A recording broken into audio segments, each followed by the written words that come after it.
All right. Happy Friday, everybody, and welcome to another Future Focused, where I am talking about what is happening at the intersection of business, technology, and the human experience.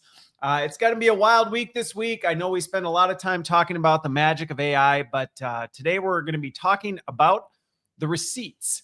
So we're going to get into some of this. If it's taking me a little bit to get started here, I'm trying something else. To my Substack folks, I'm actually streaming to you right out of my streaming software now versus a different one. So hopefully you'll get a higher quality mic and me in 4K if you really want to deal with that. But anyway, all that said, I want to move past the hype and look at some of the messy human stuff going on. So this week, I've got 3 topics. I've curated stuff from my community, but I also am live. So if you have questions along the way, by all means, ask them. I love when the community gets involved and we have discussions as we go. It makes it all the more fun. So bring that stuff with you.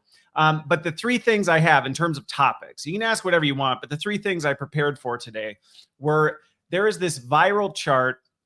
Anthropic put some new research out on the labor market and the impact on AI, and it is everywhere. Specifically, you may have seen this spider chart, and it's talking about the gap between AI and employment. We'll get into all that. I'm talking about that. Then Amazon had a big ol' whoopsie with their AI. They're trying to kind of cover themselves a little bit, but I'll share more on what happened there. And it's something I think we all need to be thinking about as we think about our AI dependency.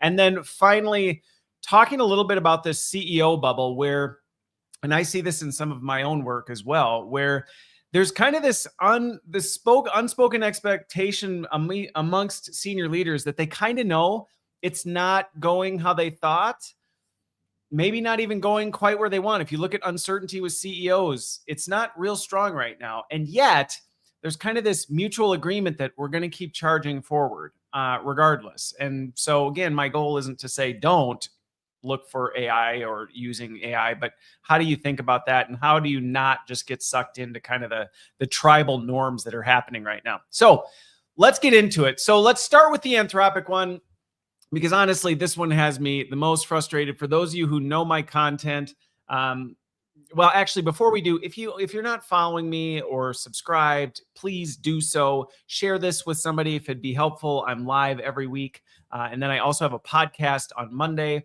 I also have a Substack that I write each Wednesday. So lots of content out there for those of you trying to navigate this space. Try to get out of the hype and just make it consumable for everybody. And then I also do this professionally. So if you're trying to do this in your work or anything like that, reach out and we can grab a virtual coffee. Okay, so let's talk about this Anthropic thing, because the Anthropic thing is all over the place. This spider chart is trending all over social media. It's got everybody up in arms because they're saying this is the gap between AI, employment, and all this stuff. And it's just a complete misrepresentation of it. And what they did, again, remember, this is one of the big AI companies. So they're incentivized to kind of talk about this. And so that's what's got a lot of people hyped up, is there's this theoretic gap. Let me pull it in just so you can see it. But if you look at this, there's this chart. This is the one you might have seen everywhere, where there's this theoretical gap of what AI can do, which is massive on the outside. And then there's what it's been observed doing on the inside. And like I said, the thing to note with this, and I go into this deeper, so if you want to know more about this chart, follow my podcast because I unpack it in more detail Monday. But in short, this is not about jobs.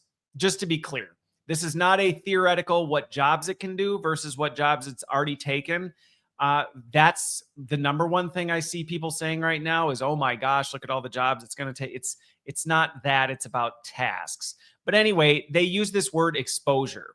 It's everywhere. You know, oh, okay, what's the exposure for jobs? And it's really about the exposure for tasks and what percentage of those tasks make up a job. And so anyway, that's what it really is. And then it gets into some employment data and what's happening with early career stuff, and showing that it's really affecting right now. The exposure is affecting more seasoned senior folks, even though the early career folks are the ones feeling a lot of the pain and the heat from this. So we'll address some of that.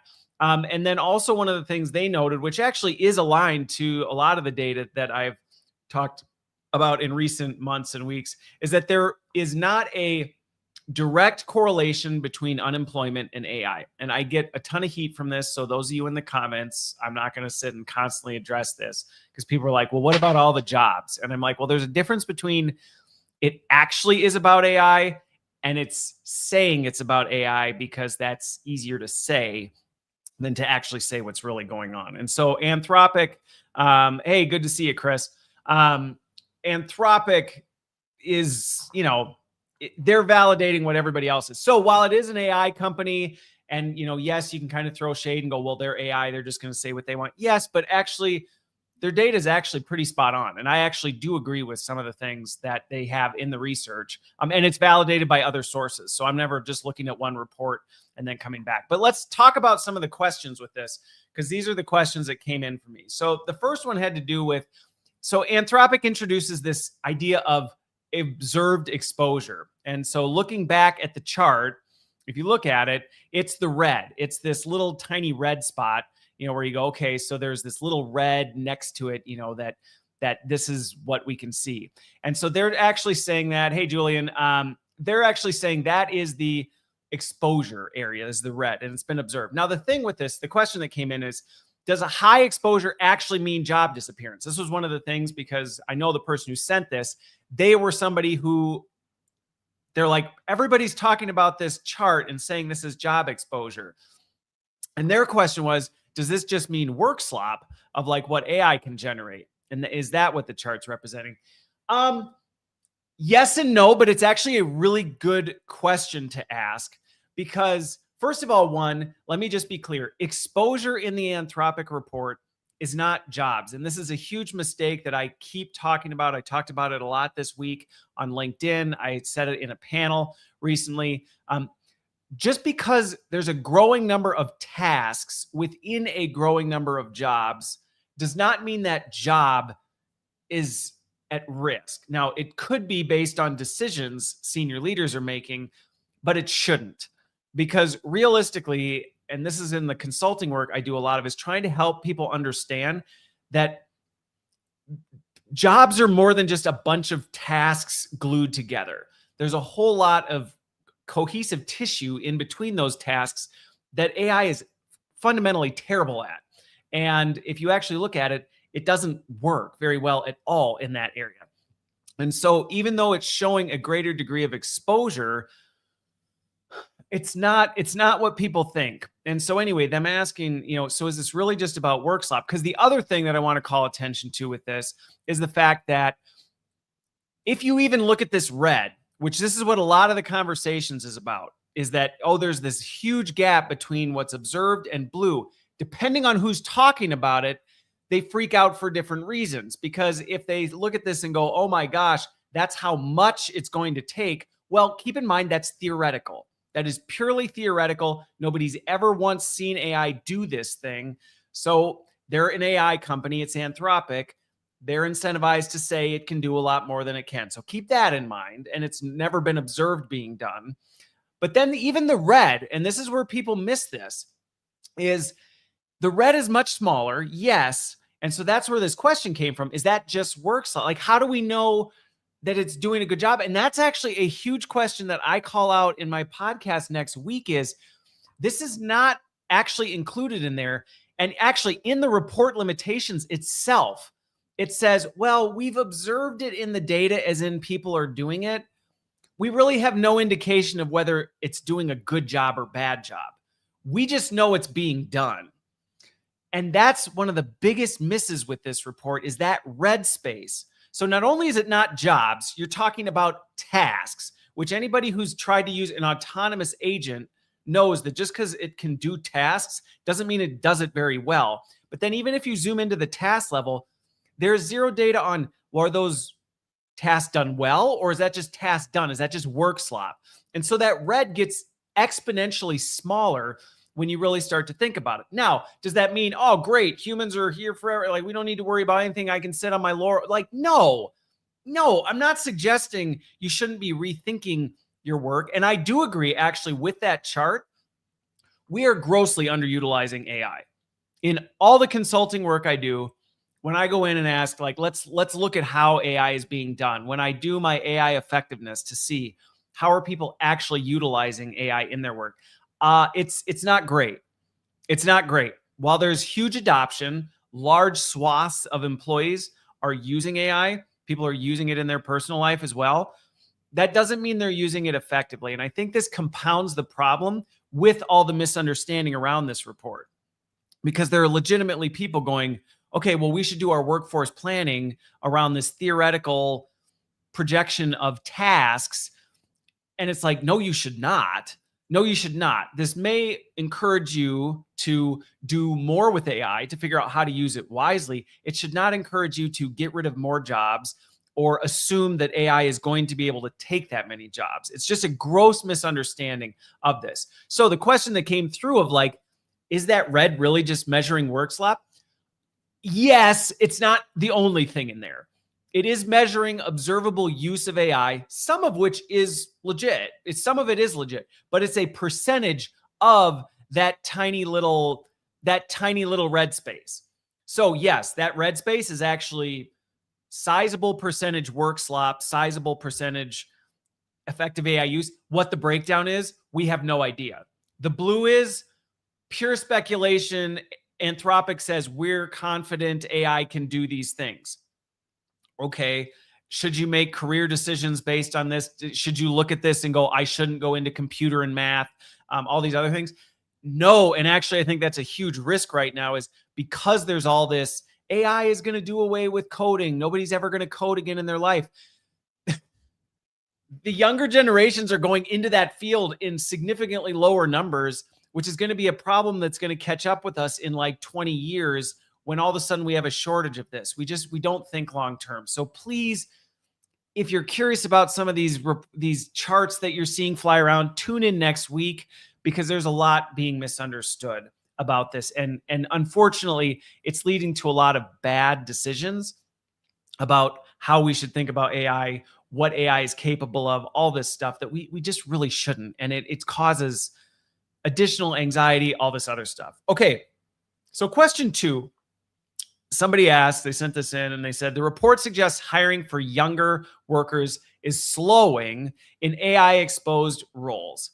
So if we automate the entry level tasks, where will the senior leaders and experts come from in 2030? And the troll comments, I don't respond to them, but they do throw me for a loop sometimes. So anyway, they're saying like, if all these younger workers are slowing down, does that mean we're going to have a problem? Actually, this is a very observant question, because yes, and I'm guessing, I don't remember who this was. They probably follow my stuff because I've been talking about this. We actually have an impending labor crisis, and AI is not going to fix it. We don't have enough people. And the older generation, as they start moving out, there's not going to be the same number to backfill. So this is a serious problem that's coming for us that has nothing to do with AI. AI actually might be the only thing that helps counter it, but not enough. But they said, like, is this a problem? It is a problem. Now, there's one thing that, again, I want to clarify, because it can be a miss. And that is, this is the actual data related to entry-level hiring. Okay. And there is no denying that if you look over on the left side of the chart or the right side of the chart, there has been a significant decline. So I talked to higher education institutions on the regular, and I also am connected to a lot of early career folks, and they said the job market sucks. Like, it's really bad right now. And I'm like, yes, that is true. It has been bad. We have seen a serious decline in that. And you can just see the exposure, which is the red, that's the exposure group. They've gone down. It stayed-ish flat for non-exposure, which would go back to some of these things that have not really been touched by AI, but the AI industry has kind of kerplunked a bit. The good news is, though, if you look at it, that red line on the top is starting to tick back up. And I'm seeing this consistently in research, which my goal here isn't to tell early career folks, oh, don't worry, it's not that bad. It's going to get better right around the corner. Like, no. But as an encouragement, even in a lot of the workforce planning stuff that I'm involved in, conversations are starting to turn around early career folks. And there's 2 reasons for it. In one case, there is a greater recognition that these senior seasoned workers are going to be leaving. And that's a problem. They don't have enough people to fill it. So there is this recognition. I just was talking to somebody the other day where they got caught with a whole bunch of seasoned folks that retired unexpectedly. They just boop out the door, and they were not ready for it. So this is starting to pick up. There's also a greater recognition that AI is not filling things the way that people thought. All these promises by the AI companies where AI can automate every job, it can do everything a human can, it's smarter than 1,000 PhDs, all this nonsense. And it's not working out that way. Not only is it underperforming in the tasks, it's grossly underperforming in the jobs. And so companies are waking up to this and going, uh-oh, this isn't going quite how we thought.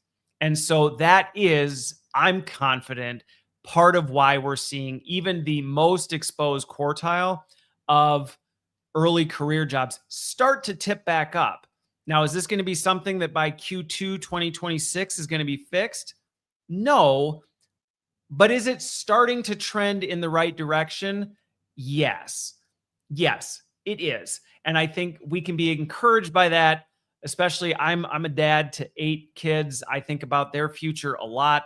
I have a lot of friends who have young children, and they're kind of worried about what's all going on. And yeah, it is unsettling. Fortunately, we seem to be picking up on it isn't quite how everybody thought. And I'm hopeful. And in my advisory work, I'm doing a lot to say you need to be building that early pipeline. Because when all these Gen Xers, boomers, it's not going to be long before the millennials start stepping out. You're not going to have people in your pipeline. And unfortunately, you can't just invent workers. You have to build them over time. Talent pipelining takes a long time. And so a lot of organizations are starting to recognize this is going to become a problem as some of the older generation steps out of these senior leadership roles. So Nick, I'm going to answer your question here. So speaking of youth, should technology AI replace an existing subject matter either entirely or heavily emphasized starting in 6th grade or high school? That's a really fair question. So I've got nuanced thoughts on this, because here's the thing. I don't know that AI should be treated as its own independent thing. And I think that's one of the misses that some people make, even in corporate right now. Companies are trying to train people on AI, and it's treated as though it's its own entity, which actually compounds the problem. And that's a problem because AI doesn't quite work like that. You don't just AI things. You use AI alongside other things, at least if you're using it effectively. And that's actually a huge gap, whether it's today's youth or adults, is they aren't really grasping. They're getting there, but they aren't really grasping how does AI integrate with what you do now. Now, is it possible in, high school or something like that, you might have an AI digital class? I mean, I suppose you could. But what I think would be wiser, and when I talked to, I was going to school. I originally was going to be a middle school teacher. I spent a lot of time in K-12. I advise a fair amount in the academic space. And a lot of what I try and encourage in academics, whether it's higher ed or K-12, I feel like the younger kids don't need it other than just to be aware of it. But as they start to get older, I think you said grade 6 and above, it's less of like they should have an AI class, unless you want to talk like maybe AI ethics or things like that, that really challenges them to think through the complexity of AI. That may be something that would be really valuable. But I actually think all the other subjects should actually be re-engineering the way they think about it to teach the younger generations, how do you think about these things in an AI world? Now, this is where it gets infinitely more complicated, in that this means the educators have to be educated on that, and they have to deconstruct and reconstruct their educational programs. That's no small task. And as it stands right now, educators are struggling to adapt to AI because of a multitude of reasons, much of which is just being a teacher is rough. like it's extremely rough. So we've got this compound problem where the people educating our kids need to upskill in AI and understand how it affects their own subject matter. You know, if you're a math teacher, how do you think about mathematics in an AI world?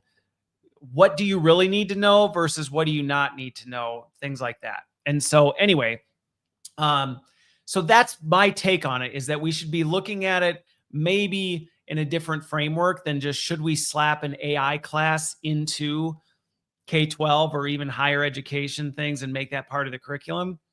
Maybe. But I would say more likely we would be better at re-examining this. And in some of the higher education work I'm doing, we're actually talking about like, how do we redo things? Because the old way you did things just doesn't work. So yeah, well, you know what? If you think being a teacher just means you get summers and weekends off, believe me, you don't know what it's like to be a teacher. I have mad respect. There's a reason I got out of it, and it is not, I only work 9 months out of the year and it's super fun. It is rough. So Stryker, I am curious, or Bandito, I'm curious. AI ethics is an oxymoron. So I guess in a sense, AI ethics in and of itself, I could get on board with saying maybe, again, it doesn't necessarily need to be its own thing. I think the field of, or the idea of actually weighing through, do you need to think differently? And actually, I would just say we need to do more with ethics. I actually think we've lost our way largely in terms of ethics. And so there really aren't ethical lines. And so people aren't really thinking through an ethical lens on really anything a lot, let alone AI. So AI just gets caught in the mix. So if anything, I'd be happy if we just spent more time having people think critically about the ethical implications of things. How do you actually draw red lines? I talk a lot about you need to have red lines, whether you like them or not. You need to have them so that you know when you're building something and things brush up against it. So to be fair, I would agree that maybe you don't necessarily need AI ethics, but I think the rise of kind of the need for philosophy, critical thought, and ethics is something, and it's something I spend a lot of time talking through with my kids, is how do you think through complicated situations? How do you actually weigh out, well, what's really going on and how do we make decisions around that? So, yeah, I lost my hair for being a teacher, probably for a lot of reasons. It actually fell down to my face. That's what happened, actually. All right. So question three, data literacy versus institutions. So as I prepped for next week, I'm going deep on this Anthropic report. So if you're curious about this Anthropic report, the impact to AI labor markets, I'm getting into it in much more detail. But this person said they're seeing a massive gap. And I agree in how leaders interpret this charts. If you're around LinkedIn, if you're in the corporate world at all, you may have seen these Anthropic charts all over the place. And what people are saying about them is all over the map. And this person asked, are we over-indexing on their theoretical capability and ignoring the human bottlenecks that actually keep businesses running? Not universally, yes. And this is where I do think people are starting to wake up to the reality that AI is not delivering on these promises for a while. And it takes a while, depending on, this is where wherever I go, people seem to be a little bit all over the map. But there is this growing recognition. I don't know that AI is going to quite deliver on the promises that originally were set out, which we're going to hit AGI here any day now. And then it's going to be ASI, things like that. And then we're just going to blow off this other stuff. And it's like, well, I don't know about that. And senior leaders are realizing, which we're going to get to in the next topic, AI is causing a lot of problems for their organizations. It's not delivering actual effective outcomes the way we thought. It requires a lot more oversight than was anticipated, all these other things. So over-indexing on theoretical capability, there is still a large part of the population that is making decisions based on this hyperbolic AI is going to be able to do all this stuff. There absolutely are still large swaths of the population that are making decisions like that. And I will say senior leaders are still not doing enough to understand what everyday people are doing in their work. one of the biggest things I spend my time doing is encouraging senior leaders and even just managers, like, get to know what your people really do. Because if you don't understand the glue, and I'm not talking micromanage, everybody knows how obnoxious it is when your boss shows up to start observing you. I'm not talking about get into the weeds. I'm saying actually care and pay attention to, well, why do we do it that way? And what are these things that don't make sense? Like, actually understand it so that you can start to understand, oh, you know what? Turns out AI doesn't work. And an example I reference a lot is people assumed AI would be able to take over drive-through orders. No problem. They thought, why wouldn't you? All people do is give an order. AI should be able to take that in, process that. Why would that not work? Two of the biggest fast food chains have tried and failed miserably. And it hasn't been because the tech can't understand what people are asking for. It hasn't been because they can't translate what people say into the ordering system. It's not for those technical things. It's this cohesive glue that a lot of times the people making decisions about jobs don't understand. They've never actually sat behind the drive-through and tried to take a drive-through order and understand how complicated it is, and that it's more than just somebody with a nice clean order ordering and then pulling forward and taking their food. And I think it's one of those things that we are still over-indexing, even though we're coming off of the whole AI is going to be able to do everything people can do. We're coming down from that, but there still are way too many gross assumptions of how easy jobs are or how simple it is to translate stuff over and hand it over to AI. So we've got a long ways to go, which is why I am so outspoken about this stuff in a world where it seems like everybody is still just pitching AI can do everything. It drives me bonkers. So we've still got some work to do, but I guess the encouraging news is we seem to start to be backing off a little bit. So that was my answer to that question. All right, so let's talk Amazon. Amazon. So if you have not heard about this one, there was a recent, is that what AI stands for? There was a recent incident just happened. Amazon had a major outage. It was a major blackout, 6-hour outage that took down its entire shopping app. And if you only looked at the surface, you would have heard, hey, they just had a software outage. Something went wrong with that. AWS, went bad, things like that. When you start to scratch beneath the surface, you start to see, here are the unintended consequences of artificial intelligence. It turns out their automated coding, their rapid development, their vibe coding had created code that wasn't sound. And it got implemented because of how fast everything was moving. And like bad code does, it breaks. Now, I don't want to pretend that bad code doesn't get into the mainstream when you have human coders. I don't want to over exaggerate that and say, no, that never happens with people. People make mistakes too. Unfortunately, when AI vibe coding automation apps start just rapidly creating and deploying updates to code, there's not enough people to even check it. And there's an assumption that, well, AI checks it. It bug checks it, so it should be fine. And this stuff just moves. And that's what happened. This automated vibe coding stuff made it into their stuff, took down the whole network for Amazon and caused chaos everywhere. Absolutely everywhere. And there was a leaked meeting note where the VP of their e-commerce service was like, this was bad. The blast radius of this fallout was extremely serious. Now, what's disappointing but not surprising to me with Amazon, so Stryker, we're going to get to that. Their response, I am so discouraged by, and if anybody from Amazon's senior leadership team hears this by chance, like, you're making a mistake with what you're doing, because their solution with this was, we're just going to mandate senior engineers to review and sign off on all the AI assisted code coming from the juniors. Sounds good on the surface.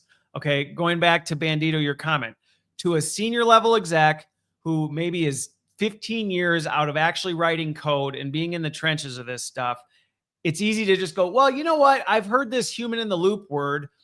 Let's just put more humans in the loop. Let's make our senior developers sign off and review all the code that goes. Sounds good, but it doesn't take into account the time management that is now being pushed on a already very stretched thin group of people who are, mind you, much closer to retirement, much more senior, and can probably move on to a different organization if they need to. Their IP, they have all the IP of like how this stuff actually works. If they leave, it's a big problem.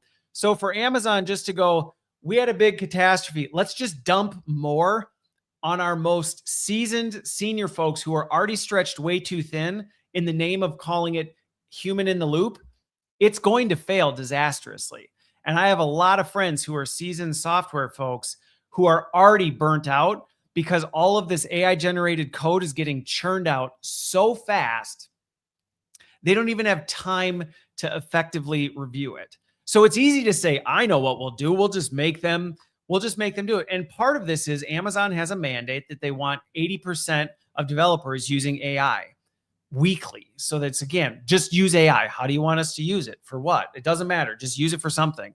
And so what's going to happen is this is going to further strain their last resort, not only for the code, but also for their talent pipeline. Because what's going to happen is these senior folks are going to burn out, or they're just going to quit or not quit. They might just check out and go, you know what? Now I'm being told to use AI. I'm just going to ask AI to check the code and just deal with it, type of a thing. This is going to be a compounding problem that sounds like an easy solution. So again, this is also a huge risk, and big organizations need to consider this as they become more dependent on AI. Is part of the reason it took so long for them to fix it was when it breaks, nobody actually wrote the code. So you don't have the internal expertise to be like, hey, Bill or Judy, when did we do? What's the context behind this? What do we need to fix? It's a mad scramble to try and figure out, what did AI do? We don't know. We didn't write it. I'm not sure what's in here. Where did it break? Well, I'm not sure. AI did all the bug testing. We have no data on what happened. It happened in the black box. And these compounding problems just keep adding up. And so, I mean, sure, yeah, you've got Amazon that went out. But then if you look at the vendor supply chain impact, this affected every vendor that is selling things on Amazon. So AI just keeps amplifying these problems. And again, my goal isn't to say don't use AI.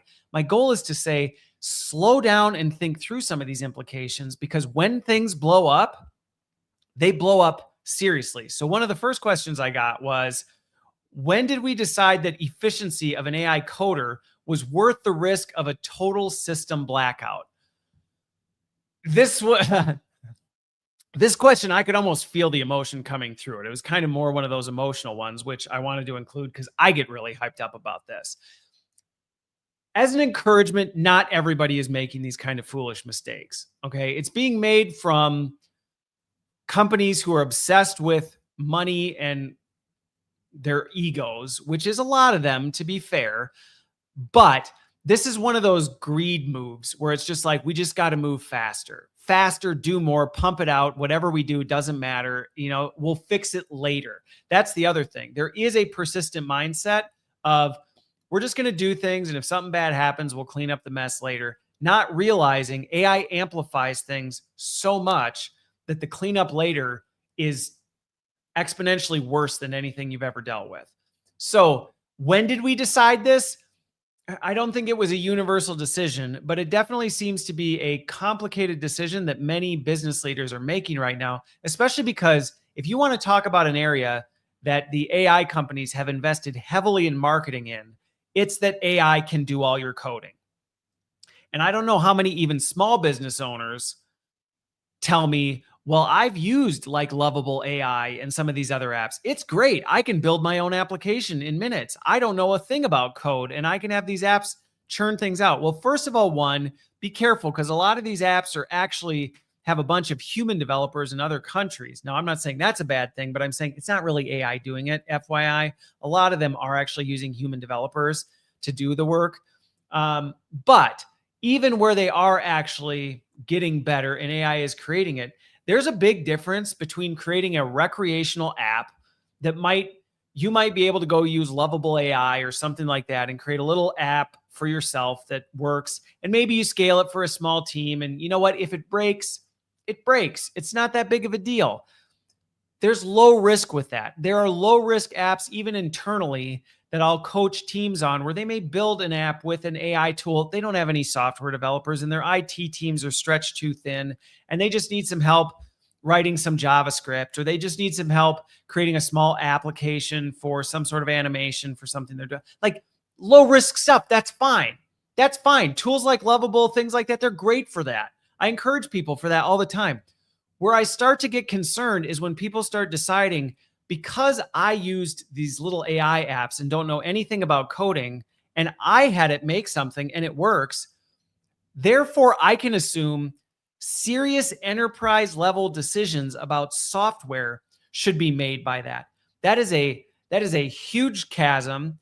Any senior software developer you talk to will tell you the code AI puts out is not stable code, at least not up to security protocols. It's not up to even just some of the complex nuances of things. And again, the problems compound because when it breaks, if you don't know anything about software engineering, you don't know how to go fix it. You can't just go in and do it. And you might go, well, I'll just ask the Vibe coding app to fix it. But you don't know what broke. And so these problems compound. So if it's a low risk thing, fine. Go ahead, make an AI app. Like, I don't care. Vibe code your way into whatever. If you're a seasoned developer and Vibe coding allows you to work faster and so you can spend your time reviewing the code, great. Knock yourself out. If you're an amateur making serious decisions about enterprise applications and development off your perceptions of the fact you have a Lovable subscription and you Vibe coded something for your family and friends, that is a dangerous world to be playing in right now. So I think, again, tragically, we're probably starting to see it turn. Tragically, I think we're going to see a lot of real fallout from this. And I encourage people all the time, you better not have your digital tools be the only way you know how to do the things you need to do, whether it's work or professional, because we are going to see some of this stuff start to go down a lot more. These problems are going to pop up. You know, the things you live and breathe off of are suddenly going to have outages and blackouts. And literally in one example, it actually went in the Amazon thing. It went in and actually like deleted a bunch of stuff. And there's examples of this where AI has maliciously, not malicious, it just does what it thinks it needs to do. It'll go in and wipe out whole databases as part of what it's doing. So the risks are serious, and just don't think because AI can spit out code and you don't know what it means, but boy, does it look pretty. It even puts its notes in there. Like, don't think that that means it's stable code. And I think if I ever have any software engineers on here, you would validate that, where you're like, yeah, don't, there's a reason that you have senior software folks. And that's why you need them to have the time and capacity to overlook stuff. I have one friend who works, I won't mention who they are, but they work at one of these big tech firms, and they don't have time to even look at the code. It's just coming through so fast. They're like, there's not enough hours in the day, and I'm told I'm supposed to sign off on all this stuff. I can't. Okay, so question 2, we talk about AI saving money, but what is the reputational tax that comes when all its best engineers leave because they're tired of fixing AI debt? This is another one of those huge risks that companies are grossly underestimating. And I talk about this in my executive coaching all the time, that we are making decisions with incomplete information and we are not thinking of the unintended consequences. And this Amazon one is a perfect example. Oh, we've got this problem. Let's just throw more on the seasoned people's plate. Really? The most vulnerable, stretched too thin, on the verge of leaving the company because they're burned out. You want to put more on their plate without taking something off of it. That is a very dangerous game. That's like these, what are they called now? The stupid, everything's gambling now. The predictive markets. You can gamble on what's going to be in the news this night. Like, that is what a lot of these companies are doing right now. They are predictive marketing, gambling with what's going to happen, hoping it works out. And it is a major tax when you do this and you just dump it on your senior developers and just say, well, you take it. Even if you just say, okay, you take it and then we're going to take some things off your plate. Let's say hypothetically you did that, or you're a company, you go, well, we'll just hire more senior developers. Okay, but if all your senior developers are doing is reviewing AI generated code and fixing AI generated mistakes, you have to actually start looking at the numbers and going, are we winning here or are we losing? Because unfortunately, a lot of people are making decisions, going back to my Anthropic commentary, a lot of people are making decisions off a single data point or a single perspective, not stepping back and considering the whole perspective. And so when companies say, well, let's just put more on senior developers' plates, or let's just get more senior developers to review AI code, they're not thinking long term. And the other thing that is often missed that I talk a lot about is, it came up earlier in the call, these early career developers.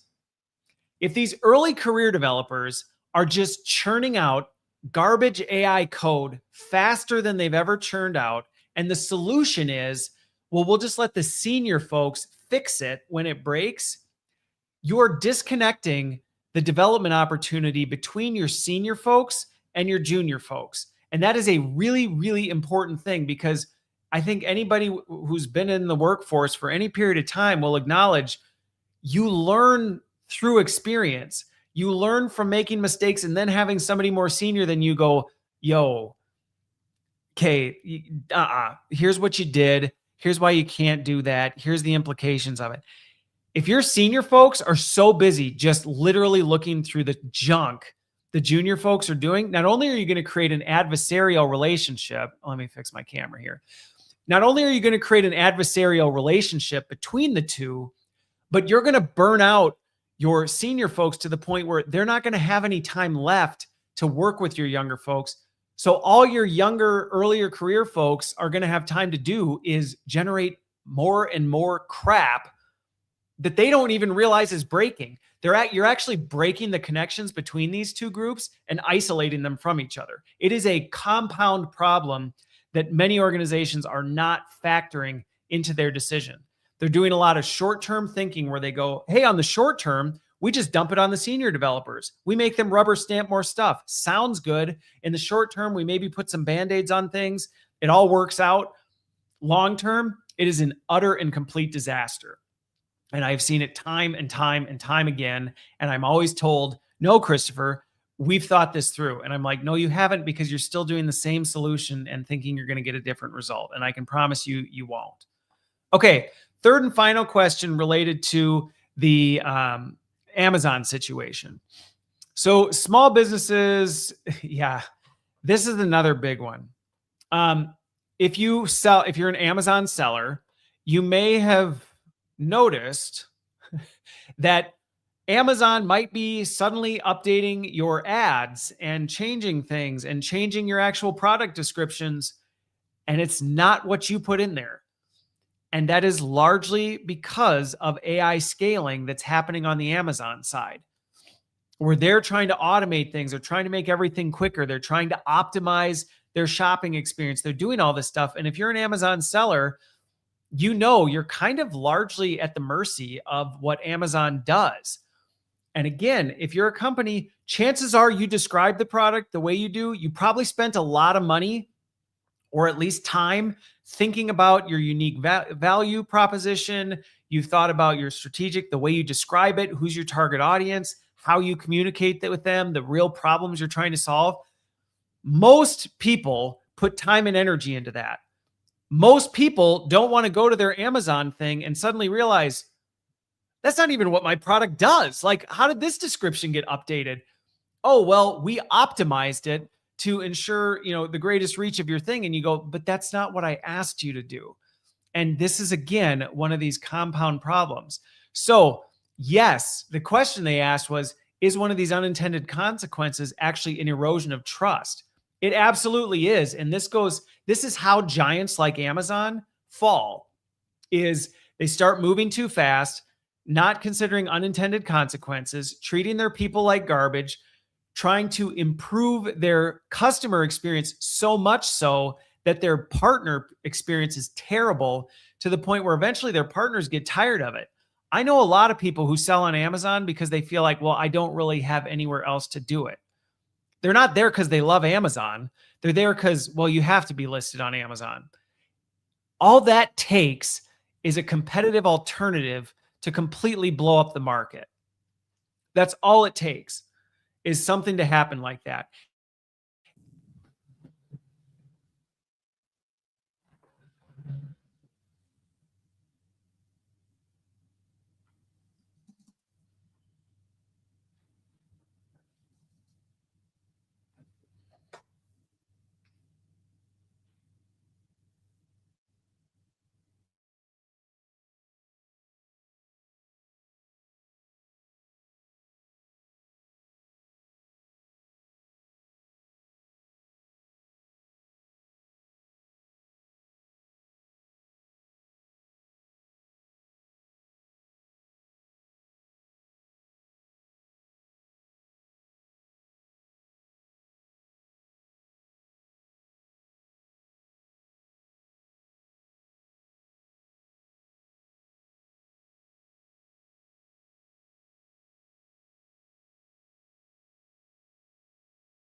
Okay.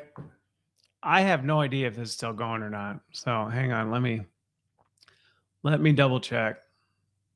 Can you, if you're in the comments, can you give me a cue? Are we live?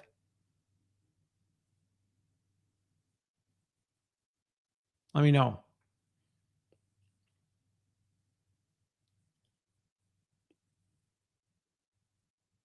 It says I am.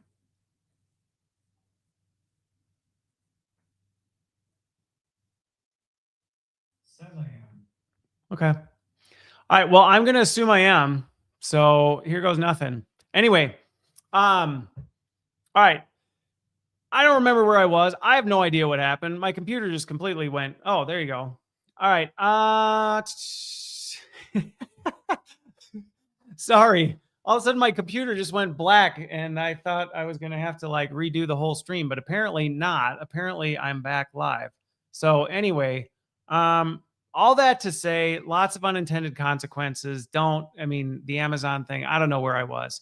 But all right, I'm back. All right, I'm here. All right, I got the cue that I'm back live. Anyway, so I don't even remember where I was. Okay. So topic 3, let me shift to topic 3. Needless to say, in conclusion on the Amazon thing,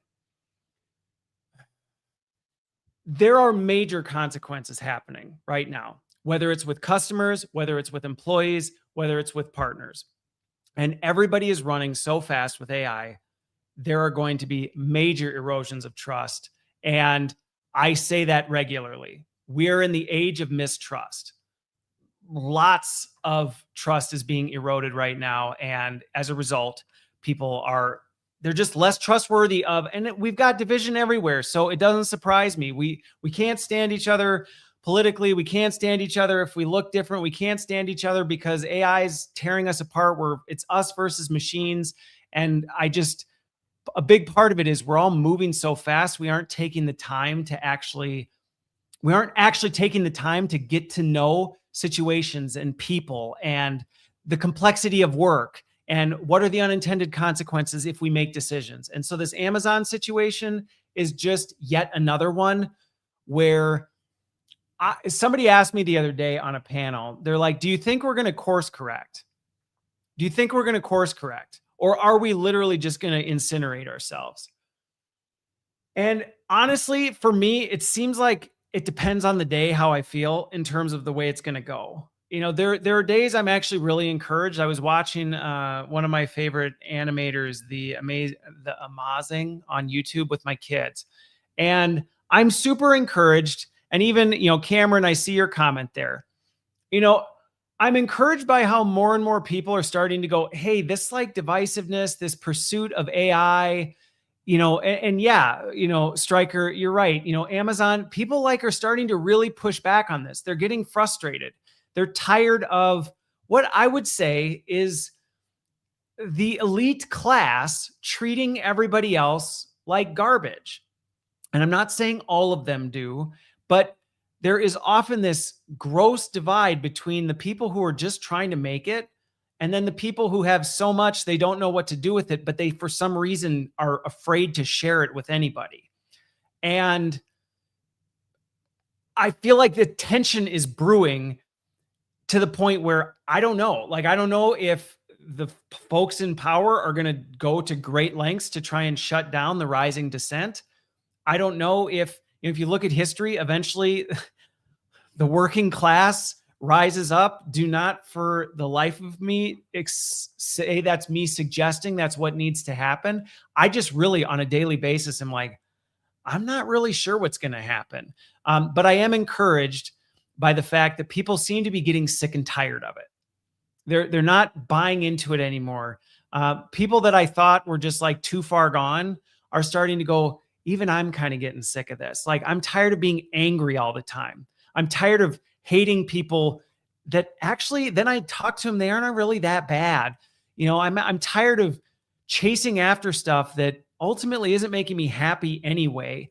I have a bigger this, I have more of this. And honestly, it's just making me miserable because I have to make more money to pay for it type of thing. So I'm encouraged that people are starting to wake up to that. Whether we're going to actually course correct or not, I don't know. I'm optimistic. I will say this, there's going to be a big mess. Those of us who are around are going to have to clean up. If there is, whether there's a big fallout or whether there's, you know, we do course correct, we are making some serious mistakes, and the consequences, we can't escape them. We just can't. And so I think that's unfortunate. And part of the work I do is to try and curb some of this stuff sooner than later, because the amount of consequences we're going to have to deal with are directly proportional to how quickly we recognize the problem and start making strides to change it. The longer we keep pushing for it, hoping that eventually it'll fix itself, the bigger the fallout. So we'll see. I don't know. I tend to be an optimist, and there are definitely days where I wake up and I'm like, what are we doing? So anyway, okay. So the third, this is another not so happy news one. Okay. So there's two new surveys. One's from KPMG, one's from BCG data. And this has to do with this kind of sharing. Yeah. Well, so I'll pause before I get to this. So Bandito, like right there, that's just it. Right. The Boeing CEO gave himself a 45% raise to $33 million a year, while the machinists have 1% raise in the last, like, that is disgusting. That's disgusting. And look, I was a senior business leader.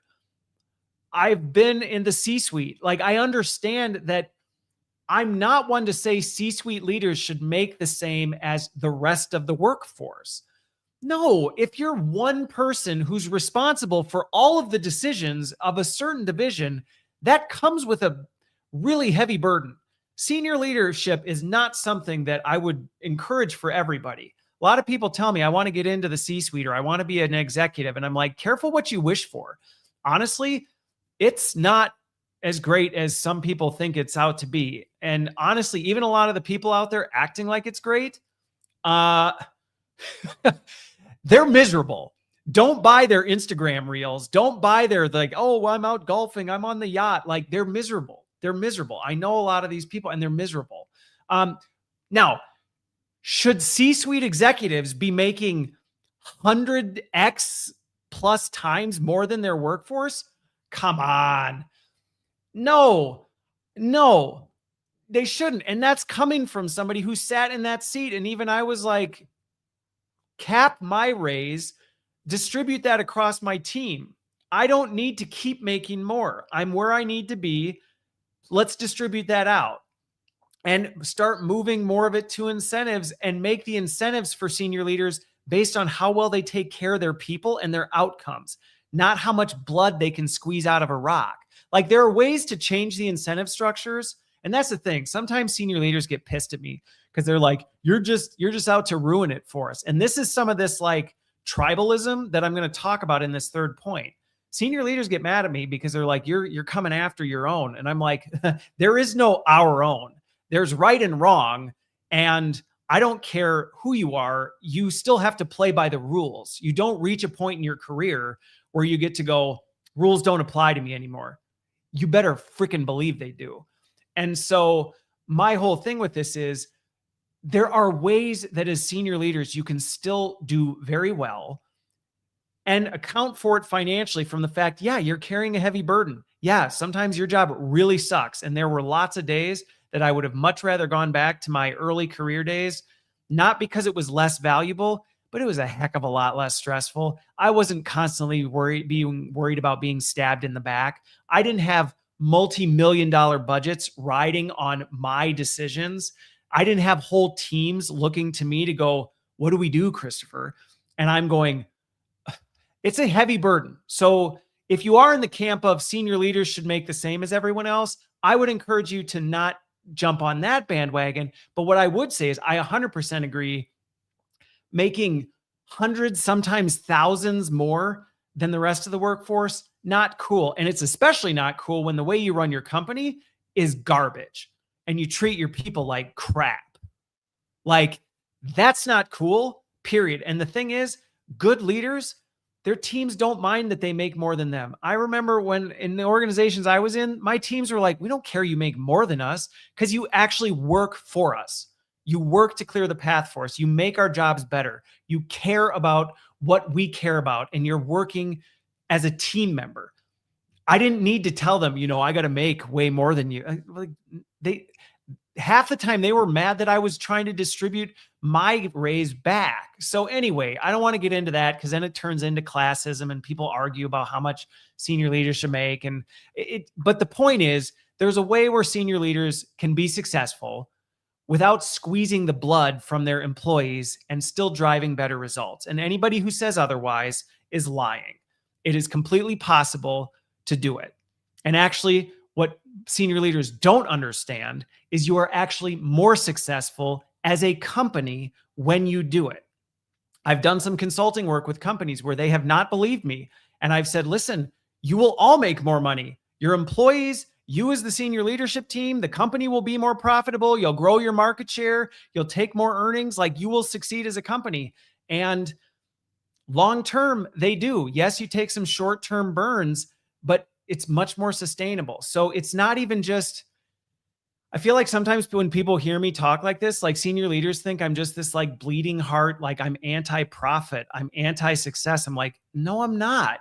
There are ways you can all be successful, and you bring everybody along for the ride. You don't go, how do I make myself successful and rich at the expense of everybody else? That's garbage. Like, that's absolute garbage, and you don't have to do it. And actually, you're selling your soul out when you do. It pisses me off. So anyway, sorry for the rant, but that ties to this new thing that happens, because this survey is revealing that a lot of these senior leaders, and I see it in some of my consulting work, a lot of these senior leaders know they're laying dynamite at the foundation. They know that this AI stuff isn't going to work.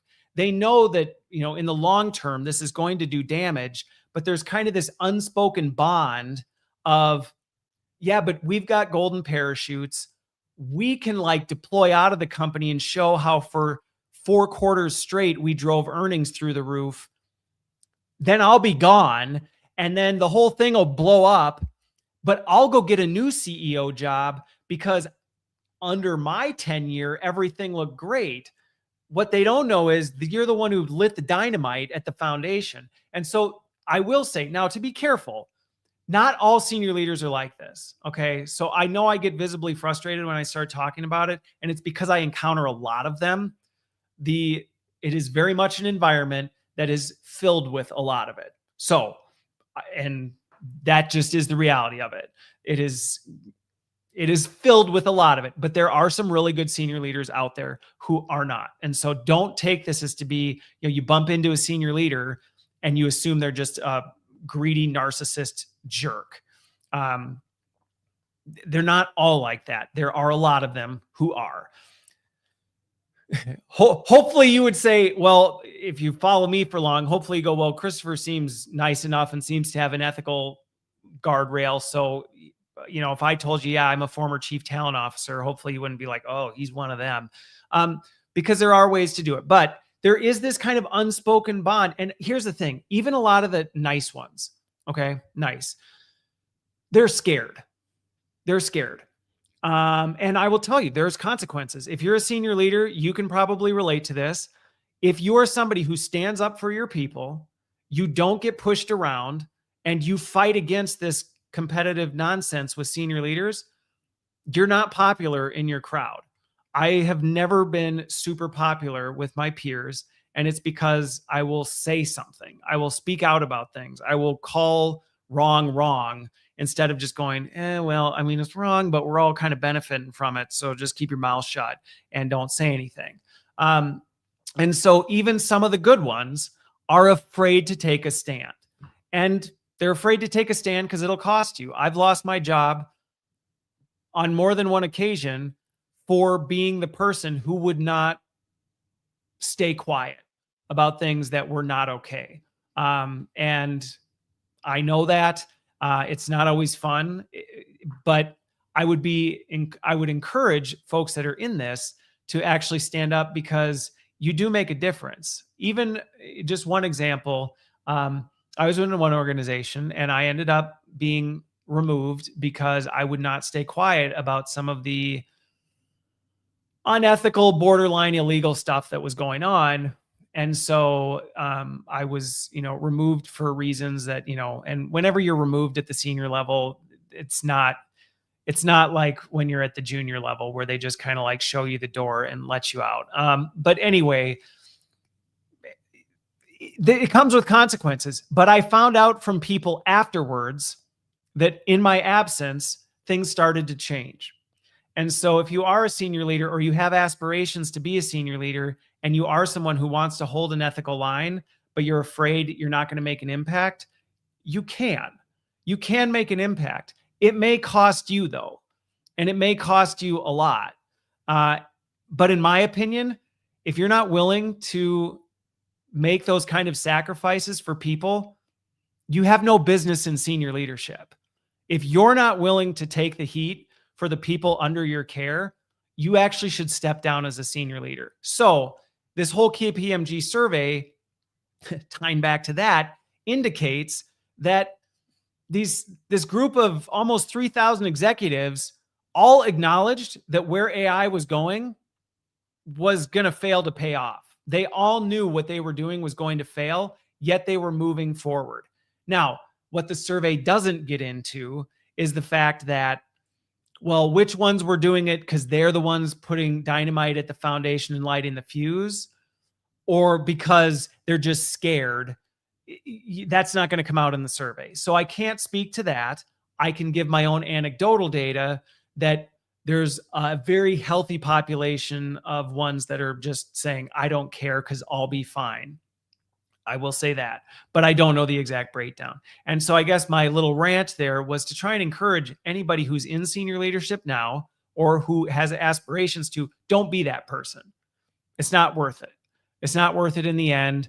And it's actually not worth it in the short term either. I know those people, they're miserable. They're miserable people to be around. They're honestly not fun. Their teams hate them. Everybody hates them. Any sort of like approval they get is only because people are terrified of them. And do you really only want people to like you because they're scared of what you'll do if they say anything to you? Like what a miserable existence. It's not worth it. Okay. So one of the questions is kind of buying into this abundance narrative math that does it not add up? Yes. And I think that's one of the biggest things. So the question was like, well, yeah, you can say that, but that sounds like this ethical pining, this moral superiority. It's not actually a moral superiority argument. Actually, I've seen the numbers, and performance wise, my teams have always historically outperformed, because when you take care of your employees, they perform better.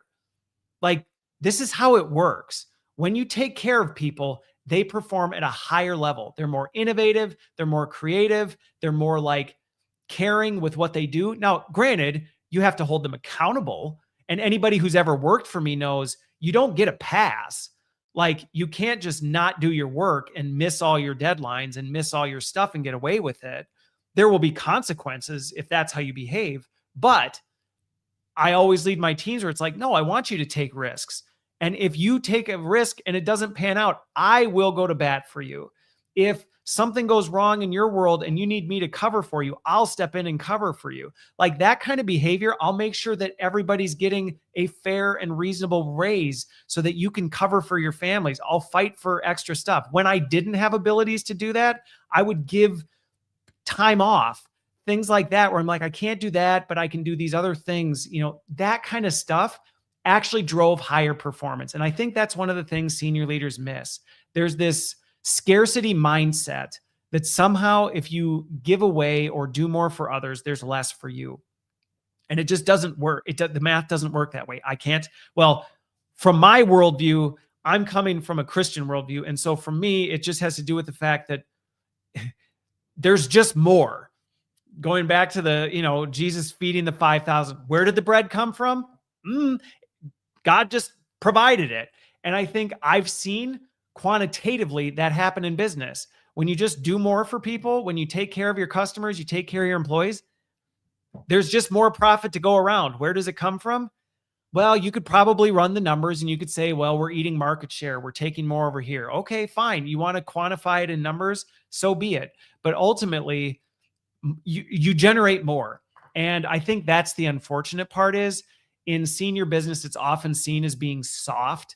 You're not hard on business. You're not trying to drive the business forward. You're not trying to see optimizing profits. I'm like, actually, you're wrong.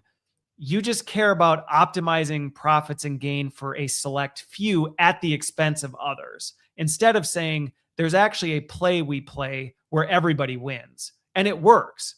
That's not just hypothetical pining on optimism. It actually, from a performance quantitative standpoint, I've seen it time and again.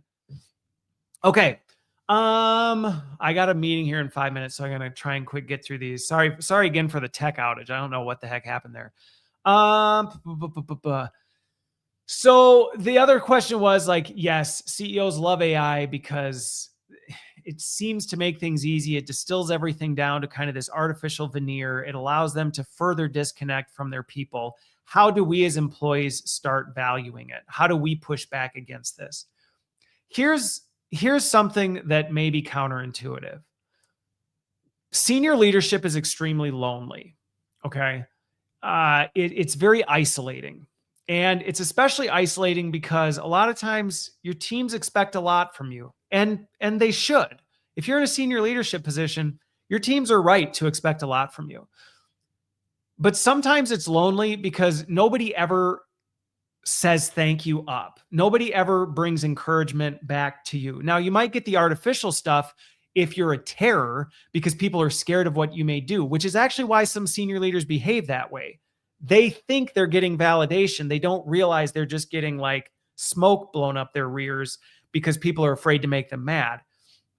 But when you are a truly like solid, what I would say, like good leader, a good leader, a lot of times people just take it. They take it and they run with it.